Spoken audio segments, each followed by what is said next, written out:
A millionaire helped a lonely mother, but he never expected to fall in love with her.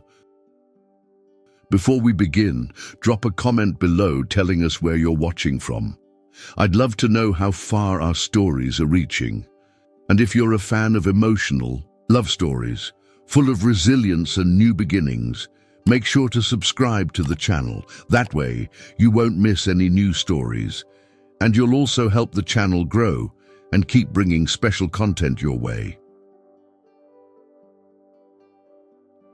The cold, late afternoon wind blew between the cars in the supermarket parking lot in Dallas as the sky started to turn orange and bluish-gray. Jessica Monroe held tightly to the hand of her youngest daughter, Lily, just 4 years old, while balancing a pack of diapers and a bottle of milk in her other arm.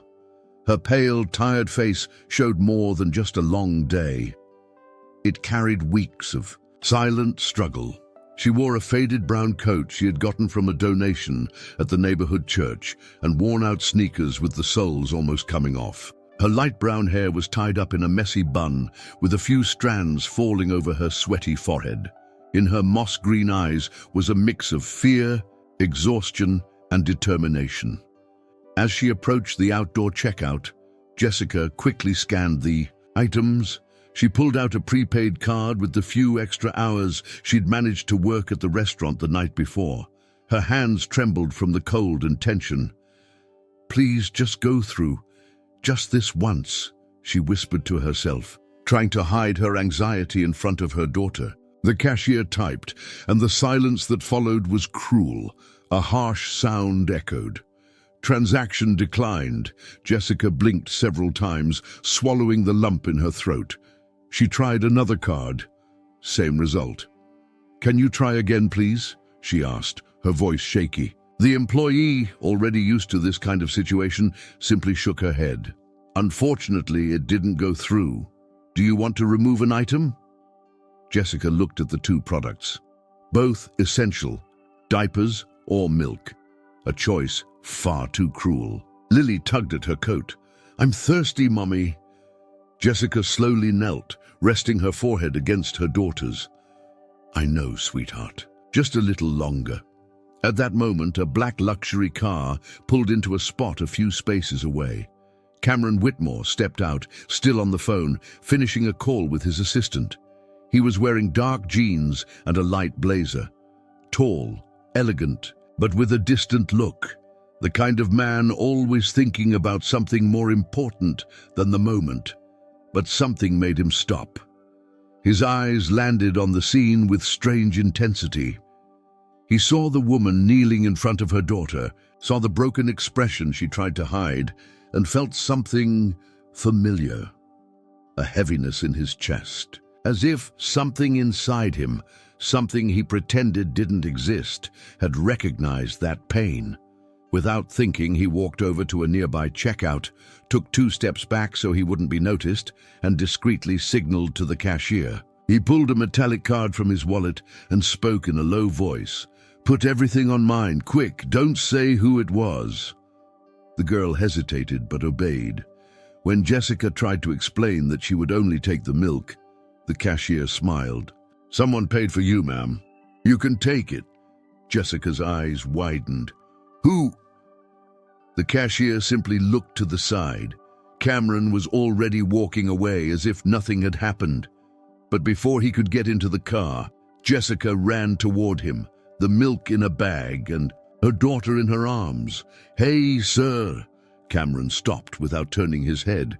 Jessica came closer, her heart racing, still not believing what was happening. When he turned around, she was filled with a mix of gratitude and embarrassment. I don't know what to say. Thank you. Really. I don't even know your name, but thank you." Cameron just smiled, his eyes softer than he usually allowed. "You don't have to say anything. Just take good care of her, okay?" Jessica nodded, holding back tears, looking at Lily, who was smiling with the milk in her hands. "That's all I do." He hesitated for a moment. He wanted to say more. He wanted to know her name. But it wasn't the time, and he knew that. Cameron got into the car, and Jessica stood there, feeling a strange warmth in her chest. It wasn't just because of the help. It was the way he looked at her, not with pity, but with respect. The car disappeared around the corner, and Jessica knelt to fix her daughter's coat. "Let's go, sweetheart. Today we had an angel nearby." The wind began to blow colder again, but in Jessica's chest, something had started to warm up. Night fell over Dallas with the slow pace typical of cold days.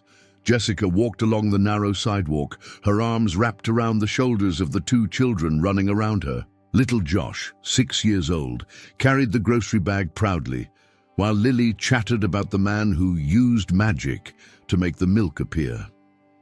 Jessica smiled tenderly, but her eyes were alert at every corner, every lit traffic light, every car that drove by a little too slowly. It wasn't just the cold that gave her chills.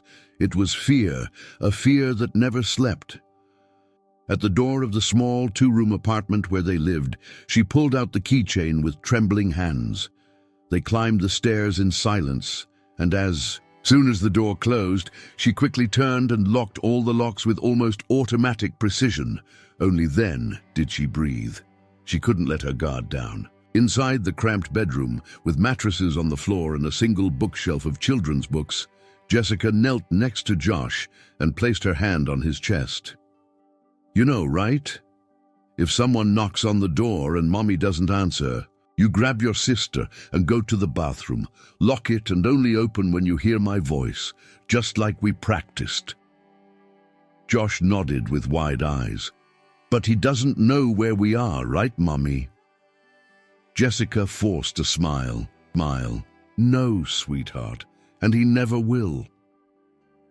But she knew that was only half the truth. The children's father, Dylan, was a violent man, manipulative. He had already found her once after the separation, and she had to flee the previous city in a hurry. She changed her name in the school records, found shelter in a church, and avoided any kind of official registration. She lived in the shadows, and even so, she didn't feel safe. The next morning, sunlight filled the small kitchen as Jessica made pancakes with donated flour. Lily, sitting on the counter, swung her bare legs. "Mommy, the man from yesterday looked like a movie prince," she said with an innocent smile. Jessica laughed, but with a hint of bitterness. "Princes don't exist, baby. And if they do, they don't come for people like us." Meanwhile, on the other side of town, Cameron Whitmore stared at the massive conference table at Whitmore Foods, the company his father had founded. The room was cold, modern, full of brushed steel and glass panels, but what was really cold was the gaze of the woman sitting across from him. Madeline Whitmore, his mother, a traditional Texas socialite, sat with her arms crossed in rigid elegance. "You need to do something about your image, Cameron. It's not just about business. It's about legacy. The press has been ruthless since that Miami scandal. And frankly, that constant look of boredom on your face doesn't help." He rubbed his temples, tired of family arguments disguised as corporate meetings. "You want me to pretend to be who you want me to be? I want you to understand that in this world, either you control the narrative or you're swallowed by it." It was his assistant, Claire, who suggested the most obvious path. "What if we started with a social project? Something genuine, a foundation to support single mothers. That's been gaining attention in the media, and it could—" Madeline interrupted with a forced smile. "It could bring some good clicks." Cameron looked out the window, briefly recalling the face of the woman from the supermarket. The way she said thank you, with more dignity than he saw in the businessman he dined with every week. That woman wasn't part of a project. She was real. And something inside him, maybe for the first time in a long while, wanted to see her again, to understand who she was, why that small gesture had touched him so deeply. "That might be an interesting idea," he said at last. That night, while Jessica was putting the kids to bed, the old phone she kept hidden under the mattress vibrated. A private number. She froze. She answered with her heart racing. "Hello?" A hoarse voice, laced with venom, came from the other end. "Thought I wouldn't find you, Jess." She dropped the phone. Her breath caught in her throat. She felt the world go dark. The past had found a way in. That night, after the call, Jessica sat on the floor of the kids' room, hugging her knees, unable to sleep. The phone, now turned off, was once again hidden under the mattress, but the fear was still close to the surface. She knew that voice was real. Dylan had found her. The terror of having to run again gripped her chest like a cruel embrace. But now there were two small lives she had to protect more fiercely than ever. The next morning, the sky was clear and the sun warmed the red bricks of the simpler side of Oak Cliff, a working-class neighborhood in Dallas. Jessica walked through the colorful hallways of the community daycare where she volunteered in her spare time. She helped in the kitchen, cleaned toys, read stories to the children. She did it because it was all she had to offer after losing so much. And deep down, because it was a place where she felt safe. In the toddler room, she was reading a picture book to a group of children sitting on the floor when she heard unfamiliar footsteps in the hallway. Expensive shoes, steady steps. A respectful silence followed that sound. When she looked up, she saw the man standing in the doorway. Tall, elegant, with dark blonde hair brushed back and a navy blazer that highlighted his imposing presence. It was Cameron. Jessica froze for a second. Her heart beat faster, but she wasn't sure if it was from surprise or recognition. Those blue-gray eyes, were they the same as the man from the supermarket? Cameron also stayed silent for a moment. He recognized her instantly, the same determined face, but with a tired light in her eyes. Only now, surrounded by children and with a book in her hands, she looked even stronger, more real, more alive. She stood up, wiping her hands on her worn jeans, and walked toward him cautiously. "Can I help you with something?" Cameron smiled kindly, pretending not to notice her slight discomfort. "Sorry to interrupt. I'm visiting some community projects in the area. My company is launching a new social impact program, and this daycare came highly recommended." Jessica nodded, trying to understand what a man like him was doing in a place like that. "It's a good initiative," she said cautiously. "These kids need more than just toys or food. They need people who stick around." Cameron looked at her for a second longer than he should have. Those words echoed in his mind, people who stick around. He looked around, seeing the crooked drawings on the walls, the makeshift shelves, the visible dedication in every corner. "And you work here?" he asked. "Volunteer, when I have time left from my jobs." He nodded, impressed by her steadiness and by how naturally she talked about surviving like it was the simplest thing in the world. "I have a proposal. For you?" Jessica looked at him suspiciously. "It's nothing major, I promise. We're forming an advisory board made up of real people, mothers, educators, caregivers, people who know what it's like to need and what it's like to give when you don't have much. I thought maybe you'd like to be part of it." She frowned. "Why me? You don't even know me." Cameron hesitated, but kept his tone calm. "Because even without much, you're here, and that says more about you than any resume ever could." Jessica looked away, skeptical but moved. No one had invited her to anything in years, especially not with respect. I don't know. I've got 2 kids. My life is kind of complicated." "You'd get a stipend, flexible hours, nothing that would interfere with your kids. But more than anything, you'd have a voice." Jessica watched him in silence for a few seconds. She was tired of empty promises, but something about this man felt different. Maybe it was the way he didn't seem to be in a rush, how he talked while looking her in the eye, how he listened. "I need to think about it." Cameron gave a slight smile. "That's all I'm asking." Before leaving, he turned around once more.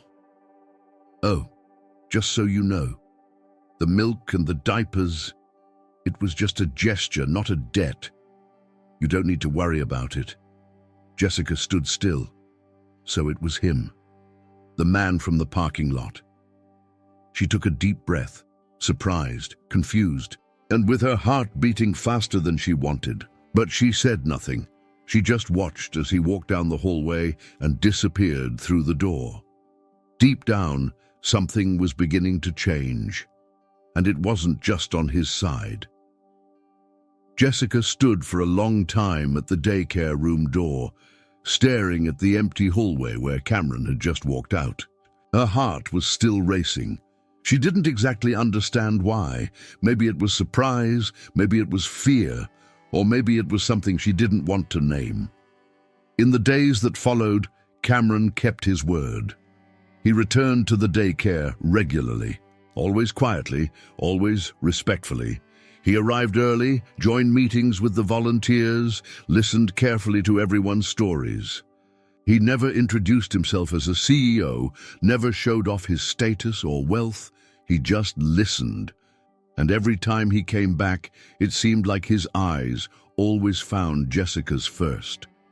She tried to keep herself busy, organizing books, cleaning, toys, inventing tasks that kept her moving, but every time she heard his footsteps approaching, an involuntary chill ran down her spine. It wasn't fear, it was something she hadn't felt in a long time. A sweet discomfort, as if her soul was opening up without permission. One Friday afternoon, while helping the kids paint pictures about their families, Cameron sat on the floor with Josh, Jessica's older son. The boy was shy, but there was something about this man that made him let his guard down. "Did you draw this?" Cameron asked, pointing to a page full of colorful scribbles. Josh nodded with a shy smile. "It's our house, and that's me with Mommy and Lily." Cameron studied the drawing carefully and noticed there was no dad in the picture. "Can I draw something too?" he asked. Josh gently handed him a crayon, and Cameron drew a big yellow sun at the top of the page. "To remind you that there's always light, even when the house feels dark." Jessica watched everything from the doorway. That simple scene, her son smiling, confident, being seen by someone, was almost unbearable in its beauty. And painful, because she knew how the world worked. People like Cameron had lives already mapped out, where women like her were just side notes, stories that ended before they even began. At the end of the activity, Cameron came up to her, holding the drawing. "Your son is amazing. He's got a lot of light in him." Jessica took the paper gently, unable to hide her smile. "He's everything I have." "Maybe. You're everything he needs too." She fell silent, surprised by the tenderness in his words. The following week, Cameron started helping with the pilot project supporting single mothers. They created bi-weekly meetings, developed small financial aid programs, and Jessica herself was one of the first to speak in the discussion circles, even if her voice was low and her eyes kept darting away. Cameron, always sitting quietly in the back, listened like someone learning. He never interrupted, never offered easy fixes. He just listened. And for Jessica, that was rare, a man who didn't treat her like a burden or someone to be saved, just as someone real. One afternoon in the daycare parking lot, Cameron noticed Jessica's car wasn't starting. She was in the driver's seat, gripping the steering wheel, frustrated. He walked over slowly. "Need a hand?" Jessica got out of the car, wiping sweat from her forehead. "The battery's dead. Again. If you want, I can call a tow truck or give you a ride." She hesitated, glancing at her tired kids in the back seat. "It's okay. We'll walk. It's only a few blocks." "I won't push, but it really wouldn't be a problem." Jessica looked him in the eyes. It was hard to say no to something said with such honesty, but she had to keep her boundaries. She had to stay grounded. "Thank you, really, but we're used to it. Walking's part of life." He nodded with a faint smile. All right, but if you change your mind, my car's right over there. She nodded back, grabbed the kids' backpacks, and started walking. But when she turned the corner and saw the sun setting, behind the old buildings, Jessica realized something inside her was shifting. And no matter how hard she tried to ignore it, Cameron's constant presence, that quiet kindness, was beginning to break down the walls she'd spent years building. The weekend arrived with a quiet promise of change. The Dallas sky was clear, and soft winds stirred the white and blue flags of the charity event hosted by Whitmore Foods on the rooftop of a historic downtown building. It was the first major event of the new social project, and, for many, just another chance to appear. In the society pages, Jessica adjusted the simple dress she'd borrowed from one of the daycare volunteers, light blue, delicate, with short sleeves and small embroidered flowers along the hem. Her hair was down, gently wavy, and her eyes, though alert, held a shy glimmer of someone out of place. Lily clung tightly to her hand, while Josh looked around with the fascination of a child standing in a world that didn't feel like his. Cameron approached with a calm, kind smile, dressed in a perfectly tailored grey suit, but without showing off. He seemed unaffected by the pomp around him. His eyes were only on her. "You look beautiful," he said, with quiet sincerity. Jessica blushed. "You didn't have to invite me to this. I'm not like them." "That's exactly why you needed to be here." The band played jazz in the background. Glasses clinked, phone flashes captured every detail. The atmosphere was light for the guests, but inside Jessica, everything felt too fragile. She smiled, but her shoulders were tense. She avoided eye contact with the curious stares beginning to settle on her. It was during the thank you speech, when Cameron mentioned her by name as one of the voices who inspired the project, that everything fell apart. A blonde woman, far too elegant for the occasion, held a champagne glass as she stared at Jessica with a venomous smile. Her name was Vivian Lancaster, a social columnist and heiress from an old Texas family. "Sorry, but this woman, I know her." Vivian's voice cut through the air like a knife wrapped in sugar. "Didn't you used to work at that cheap diner on the corner of Walnut Hill? You were a waitress, right? Where'd you get that dress?" A few people laughed under their breath. Others just stared, surprised. Jessica felt the blood drain from her face. She tried to respond, but no words came out. Her eyes searched for Cameron. He stepped forward, outraged, but Vivian kept going. "And now she's here, next to him, like what? Part of the board?" The silence was absolute. Flashes resumed. Cell phones were raised. Someone was recording. Someone was always recording. Jessica took a deep breath, forcing a fragile smile. "I never tried to be part of anything I didn't belong to. I just wanted to help, that's all." She turned, without waiting for a response, and walked away quickly, holding her children's hands. Cameron followed, but she sped up. "Jessica, wait." She turned one last time, eyes full of tears. "I told you, I don't belong in this world, and you know that too." That night, the videos spread across social media. Millionaire introduces single mom at event and gets confronted by socialite. The comments were a mix of mockery, judgment, and a few, very few, words of support. Jessica didn't show up at the daycare the next day, or the next, or that week. Cameron called, sent messages, went to her apartment. Empty. The neighbor said she had left in a hurry with the kids without saying where to. It was as if she had disappeared from the city and from his life. Cameron spent the next 2 days in silence, locked inside the penthouse office he hardly ever used. The city pulsed outside, but to him, everything felt muted. He rewatched the video dozens of times, listened to every cruel comment, every muffled laugh, every inch of Jessica's devastated expression as she left the event. It wasn't until the early hours of the third day that he decided he wouldn't wait any longer. He used his contacts quietly without drawing attention. He called NGOs, visited distant neighborhoods, spoke with volunteers, asked his assistant Claire for help, who was surprised by the emotional involvement of her usually reserved boss. "She doesn't want to be found, Cameron," Claire said, gently. "Sometimes the best thing you can do for someone is respect the distance." But he couldn't, not after everything. It was on a rainy morning that he finally saw her, on the south side of the city, at a modest parish where single mothers received donations of clothes and food. Jessica was helping stack boxes, dressed in a loose grey hoodie, no makeup, her hair pulled back into a tight bun. She looked tired, and yet there was strength in the way she carried the bags, the way she smiled at the other mothers walking by. She was trying to move on, away from him. Cameron couldn't wait. He got out of the car and walked toward her, soaked. Jessica saw him approaching and felt her chest tighten, not because of the reunion, but because of what she knew she had to say. "You shouldn't be here," she murmured without meeting his eyes.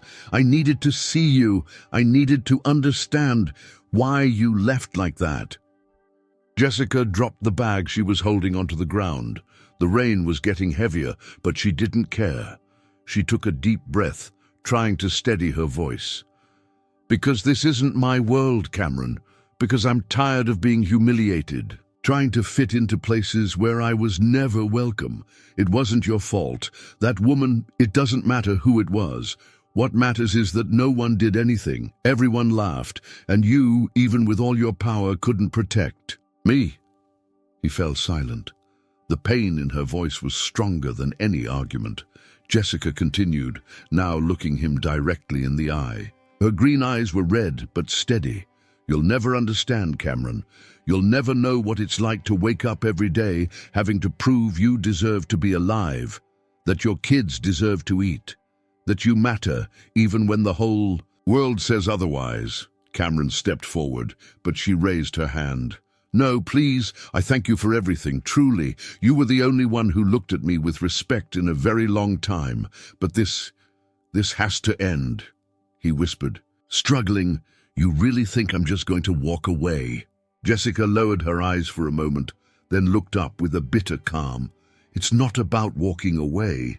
It's about accepting that sometimes wanting isn't enough." She turned and walked into the side entrance of the parish, disappearing. Among boxes and shadows, Cameron stood there in the rain, alone, feeling for the first time what it meant to be powerless, outside of business, outside of numbers, outside the predictable world where money fixes almost everything. And there, soaked with water running down his face, he finally understood something he had never felt before, the pain of losing something that was never his, but that, for one brief moment, he had wanted with all his heart.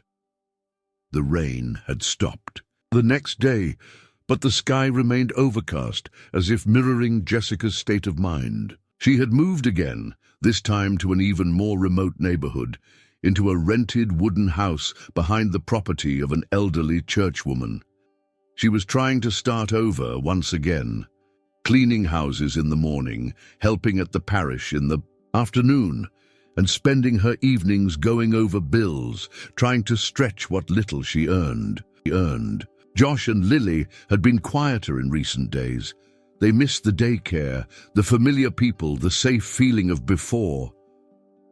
Jessica did her best to hide her exhaustion, but fear had returned to live with them. It was late afternoon when she took the kids to buy bread and milk at a local market. She walked carefully, watching her surroundings. She felt someone's eyes on her, a hunch, a chill that wouldn't go away.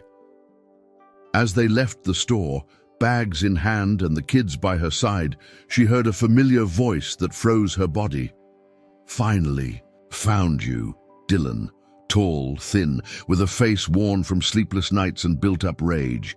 He wore dirty jeans, an old hoodie, and had that dark glint in his eyes, the kind that belongs to someone who lost control a long time ago. Jessica immediately placed Josh and Lily behind her. "Leave, Dylan. You don't belong here." He stepped forward, ignoring the few people walking down the street. You think you can just disappear, leave me with debt, with shame. You think you're going to run forever? She stood firm. I ran to survive, and you know that. Dylan scoffed. You owe me. People are coming after me. And I know you've been hanging around with rich folks now. Don't pretend to be innocent. Give me what's mine, and I'll disappear from your life. I have nothing to give you. No money, no space, no fear. It's over. He stepped closer, and Josh's eyes filled with panic. Lily started to cry softly. Jessica stiffened, her voice trembling. If you touch them, I'll scream. I'll make a scene the whole neighborhood will hear. Dylan hesitated. The anger still pulsed in him, but now there were eyes watching. He growled something under his breath and backed off. This isn't over, Jess. You'll see. I'll be back. And he vanished between the cars, disappearing like a shadow. Jessica held her children tightly. On the outside, she stayed strong. On the inside, her heart was in pieces. That same night across town, Cameron sat in his apartment in front of his computer, his mind on Jessica. Since their last encounter, he had tried to respect her wishes, but something didn't feel right. It wasn't just longing, it was restlessness, a feeling he couldn't shake. He opened his phone and scrolled through the messages he had written but never sent. That's when he called an old contact, a private investigator who had previously worked for his family on discrete cases. I need you to find someone. It's not a typical search, it's personal. He gave all the information he had, and at the end of the call, he spoke in a low tone. If she's in danger, I want to know, whatever it takes. 2 days later, the investigator asked him to meet at a quiet cafe. He opened a folder with some photos. Jessica leaving the grocery store, Jessica walking with her kids, and in one of the pictures, a man hiding between parked cars. Dylan. He's resurfaced, the detective said. She's being followed, and she's trying to handle it on her own. Cameron clenched his fists. I promised to give her space, but this is different. This is a threat. The investigator looked at him seriously. And what do you plan to do? Cameron answered without hesitation. Whatever it takes. The rain had let up, but the sky remained overcast, as if Dallas carried on its shoulders the same weight that lived in Jessica's chest. In the quiet mornings of that distant neighborhood, she did the impossible to rebuild her routine, waking before sunrise, making weak coffee with stale bread, brushing Lily's hair, checking Josh's notebook, and smiling. Even when she didn't feel like it, she smiled because she had to be shelter and shield. In the past few days, she had felt like someone was watching her. Every step on the sidewalk, every shadow crossing her line of sight, made her glance over her shoulder. She had learned over time that danger has a scent, and that scent was in the air again. On that gray Wednesday morning, as she left with her kids to take them to the community center, she saw the same black car parked on the corner. Engine running, windows tinted. The same one as before, the same one that kept showing up at random times. Her stomach turned. She pulled her kids closer and walked faster. When she reached the entrance of the building, she whispered to the staff member who already knew her, "If anyone tries to come in behind me, and call the police, don't ask, just call." The woman's eyes widened, but she nodded. Jessica left Josh and Lily in an inner room with toys, books, and other children, and pretended she was going back to the front. But she needed to face what she feared. She had to be sure. She slipped out the side of the building and circled around quickly. That's when she saw him. Dylan got out of the car like an animal sniffing for its prey. He looked around, trying to appear casual. His face carried the same arrogance from the past, now mixed with desperation. He looked thinner, his eyes sunken. The stubble made him look unkempt, but the clenched fists and heavy breathing showed he was still dangerous. "Finally found you, Jess." His voice hit her like a punch to the chest. Jessica froze, her feet rooted to the wet pavement. The air left her lungs for a moment. "Leave, Dylan. You have no right to be here," she replied, trying to stay firm, even as her hands trembled. "You left me with everything. Debts, people pounding on my door. And now you're living like some fairy tale with Prince Charming. I saw the pictures of you with that rich guy. Is he the one you're going to use to pay me back?" Jessica stepped back. His eyes burned with rage. What used to be manipulative control was now pure desperation. "I don't owe you anything. And if you lay a hand on me or the kids, I swear I'll scream until the whole city hears." Dylan took another step. "You're going to pay me, Jessica. If not with money, then with peace." That was when the screech of tires cut through the air. A light blue pickup truck pulled into the side parking lot. Cameron jumped out, his face pale with tension, his eyes scanning the scene like a radar. Right behind him, two plainclothes officers stepped out, showing their badges and taking firm positions. "Mr. Dylan Carter, you're under investigation for violating a restraining order, aggravated threats and stalking." Dylan tried to run but was tackled. He struggled, shouted, his arms pinned against the hood of a car. "She's lying. She ruined my life. This isn't fair." Jessica stood motionless, watching everything as if it were a scene from another world.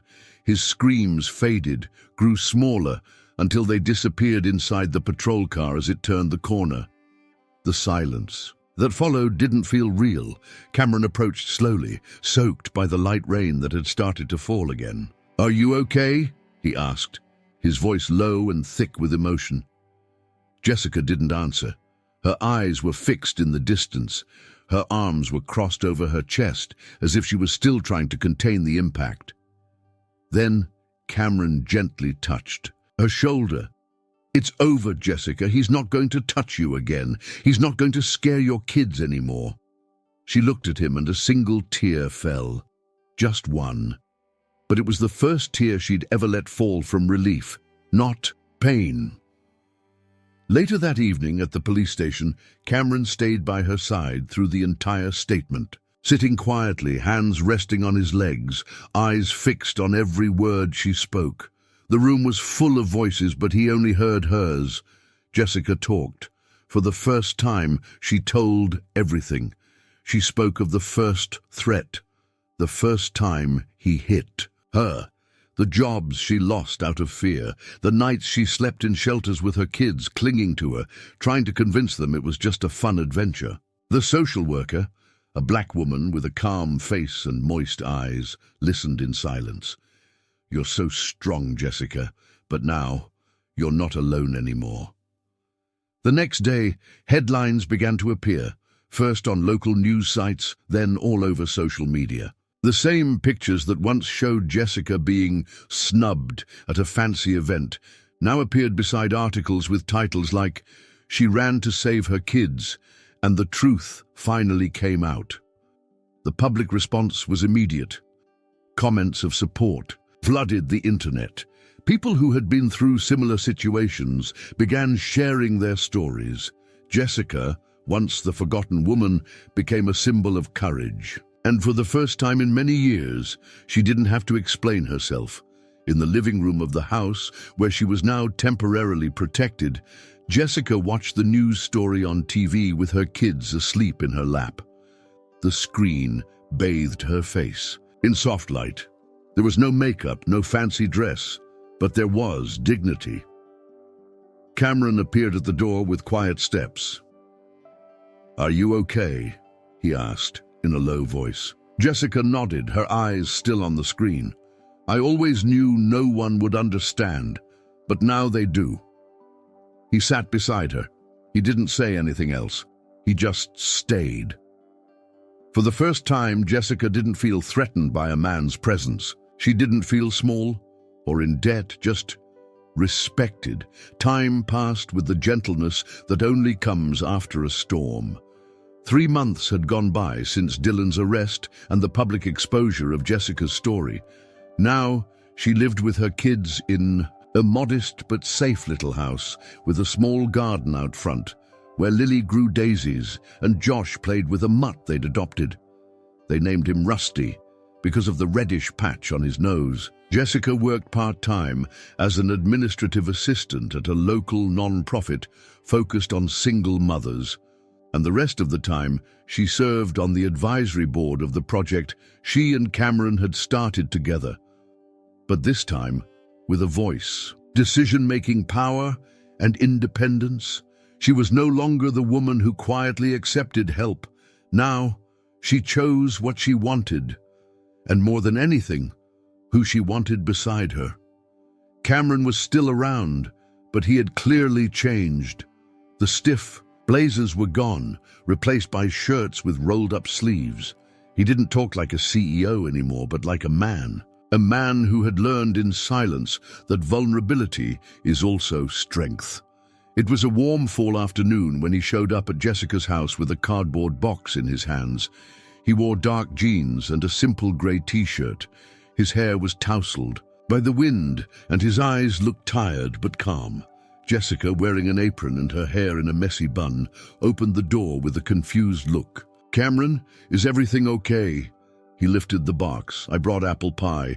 The one at the community center smelled way too good, and I thought maybe you'd like to share it." She smiled, still holding the doorknob. "You always show up with something sweet when I least expect it. Maybe because you've spent too much time surrounded by bitterness." Jessica nodded for him to come in. The house smelled like coffee and lavender. It was simple but warm. At the kitchen table, the kids were drawing, and Rusty was asleep at Josh's feet. Cameron looked around with a calm brightness in his eyes. "You built a home here?" Jessica crossed her arms, leaning on the doorframe. "I had the right help, but every brick I laid with my own hands." He nodded, and silence settled for a moment. Then, in a softer voice, Cameron said, "I thought a lot about how to come here, what to say, what not to say, what you deserved to hear, and what I truly felt, and I realized I don't have any big speeches." Jessica kept her eyes on him, waiting. "I'm not going to promise you a fairy tale. I don't have that. I have mistakes, baggage, and a lifetime of trying to figure out what love really means. But since the day I saw you in that parking lot, with that pack of diapers and the look of someone carrying the world on her shoulders, I knew." He took a deep breath and stepped closer. "I knew that, even if I didn't understand everything you've been through. I wanted to learn. I wanted to walk with you, not ahead, not behind, beside you the right way, on your terms, at your pace." Jessica watched him still, but with teary eyes. "You want to walk beside someone who was humiliated in public? Who ran with her kids in the middle of the night? Who still wakes up scared when she hears noises at the window?" Cameron smiled gently. "I want to walk with the woman who survived all that and still teaches her kids to smile like they mean it." She lowered her eyes. The tears rolled silently, not from sadness, but from recognition, from relief, from love that doesn't suffocate. She walked toward him slowly until they were face to face. There was no soundtrack, no poetic declarations, just unsteady breathing and the certainty that, finally, the ground beneath her feet felt solid. "I don't need you, Cameron," she whispered, voice trembling, "but I trust you, and that is more than I ever thought I'd feel again." He didn't answer. He just wrapped her in a long, silent hug where neither of them had to prove anything anymore. Lily came running into the room with a drawing in her hand. "Look, Mommy, I drew us and Rusty, and you and Cameron too." Jessica took the paper gently. She smiled, and for the first time she looked whole. The smell of baking bread filled the small kitchen as the morning sun streamed through light curtains, casting golden streaks across the wooden floor. It was Saturday, and Jessica's house was alive with simple sounds: children's laughter, Rusty's lazy bark in the yard, and Cameron's steady footsteps coming from the porch with a cup of coffee in his hands. Jessica washed dishes slowly, her hair tied in a ponytail, wearing a loose shirt over jeans. The radio played a soft song in the background. She looked around in silence, as if finally having time to see her own life clearly. Cameron walked up and leaned on the counter, smiling at Lily's drawings pinned to the fridge. "Did you know? She drew a restaurant yesterday," he said. "She called it Fleur du Sul. She thinks we should open one together." Jessica laughed softly. First, she wants to be an astronaut, now a restaurant owner. Looks like she got my head full of dreams. He watched her for a moment seriously. What if it were real? Jessica raised her eyebrows at him. What if we opened a place? A community restaurant? A space for mums to work? For us to serve? Real food, named after a flower just like she wants. She stopped washing, dried her hands with a towel, and looked him in the eyes. "You talk like anything is possible." "Not everything, but some things are. When we choose together." Jessica took a deep breath. She knew he meant it. She knew it wasn't about rescuing or saving anymore. It was about walking side by side and choosing. Later, sitting in the garden with her bare feet on the damp grass and Lily asleep in her lap, Jessica was writing in an old notebook she'd found among forgotten boxes. It was the same one where, years ago, she'd written down budgets, work shifts, and prayers. Now she was writing something different, and as if speaking to her own heart, she said softly, "For a long time, I thought love was a rescue, a rope someone throws when you're drowning, and I wished for that rope. I waited for it.